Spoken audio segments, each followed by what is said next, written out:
Hello. I've been thinking about a lot of different anime recently, and I've come to the conclusion that anime are things that bring you enjoyment, have compelling and likable characters, and have a storyline that will make you think for it for a very, very long time. And Darling in the Franxx has none of that. During the times of 2018, Darling in the Franxx was a show many people were talking about. Giguk just made a video about it, which meant it was going to gain traction really, really fast. And still, I wanted to discuss why it was a way worse show than we remember. Now, to start things off, Darling in the Franxx is a mecha, which is a genre where, you know what, Google it yourselves. But regardless, there have been many other mechas to come up before Darling in the Franxx that have shaped how widespread the genre can be, such as Code Geass, Gurren Lagann, Evangelion, Gundam Seed, and many others. But why did Darling in the Franxx stand out among all of the other shows? Well, it's because of its...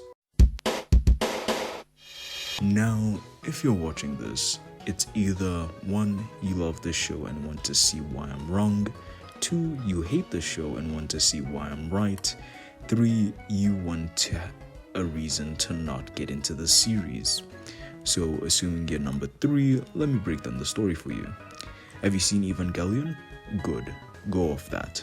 Our main character is Hiro, and him and his partner, Saito number 4, have to leave the facility because they are incapable of piloting a mech.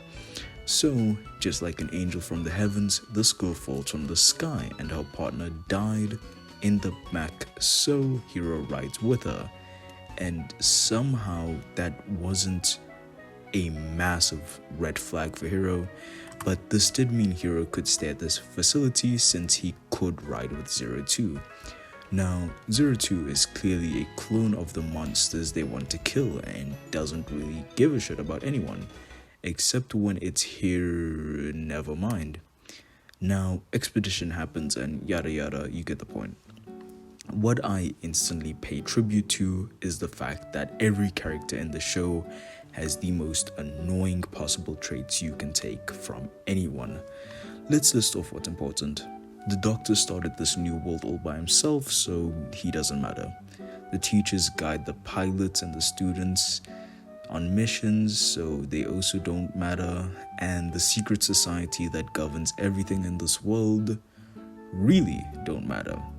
Okay, so now we have to focus on this group of prepubescent teens who are struggling to control their emotions, and also a girl who just showed up out of nowhere. Now, let's start with our main star, Hiro. I wasn't aware at first that he debuted in multiple different anime really, because that's a really fucking stale joke, huh? Okay, yeah, Hiro is everything wrong with bland main protagonists in the sense that he's a bland main protagonist. Nothing is really interesting except for the fact that he only thinks with his penis, which mostly is a downside. Ichigo, the captain of this team. A classic facade is being portrayed to deceive the audience known as blue-head waifu syndrome. She may have seemed like the love interest, but due to the color of her hair being blue, she is incapable of finding love. And in all honesty, I liked what she had going in the first few episodes before the... Yeah, she was a character that made logical decisions considering 02 is a mass murderer and honestly spiced up the competition a bit. Goro is honestly not as Chad as I remember.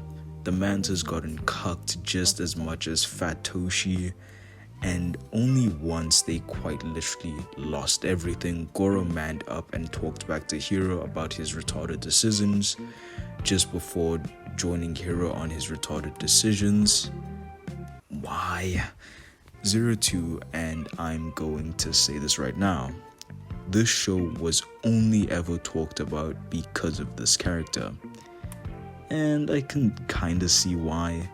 If you act like a patient with Alzheimer's and just forget, you can find Zero 2 very likable. But consider this, she has nearly killed Hero 3 times. She has manipulated the main character into feeling their relationship with something which it shouldn't have been.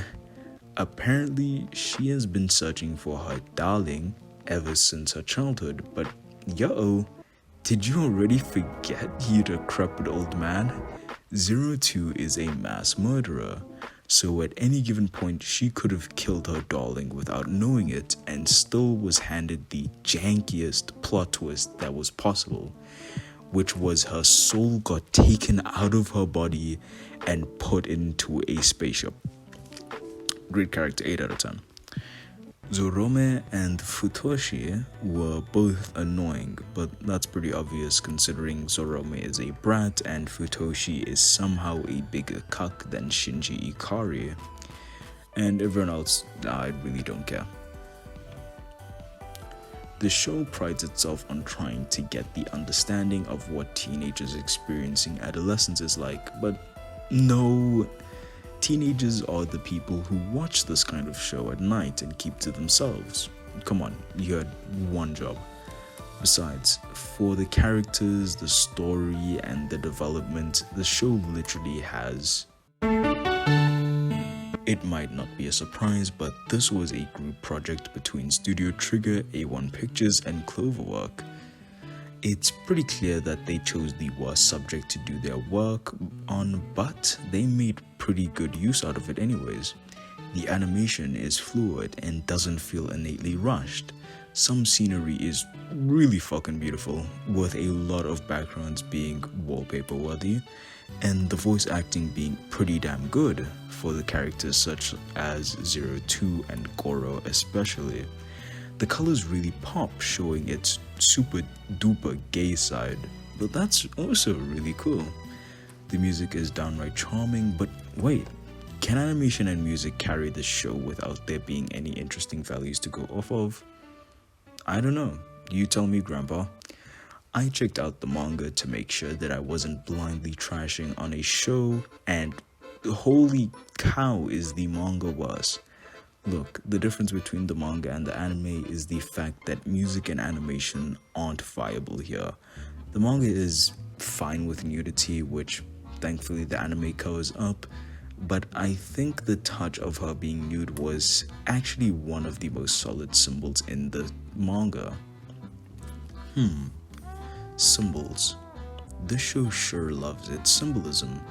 Like how proving to us early on how non-human Zero 2 is by dehumanizing her with this very scene, or just symbolism of individuality which is mainly prevalent in the mechs, which the fact that the mechas are designed based on what the pilots like, the fact that Futoshi switching with his partner seems quite wrong.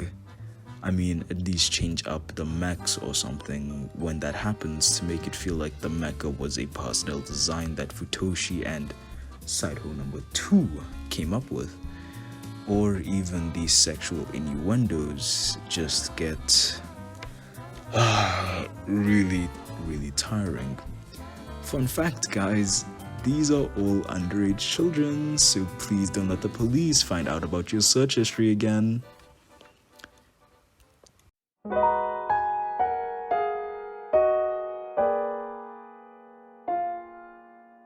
Okay, I really feel like I should wrap this up. I have never felt really passionate about ranting on a show I disliked because there is honestly no good thing about the story, about the characters, and about the world. I'm not sure about you, but I really like those parts about animes. I remember Demon Slayer releasing and taking over the media, but still was receiving backlash because compared to all the hype and praise it was getting, the most notable things to come out of season 1 were 2 episodes that were mostly near the end of the season. And that's how I feel about Darling in the Franxx, a show that was forced down my throat as a really solid mecha anime, when I much rather would have rewatched Evangelion or Gurren Lagann, which was a much better time.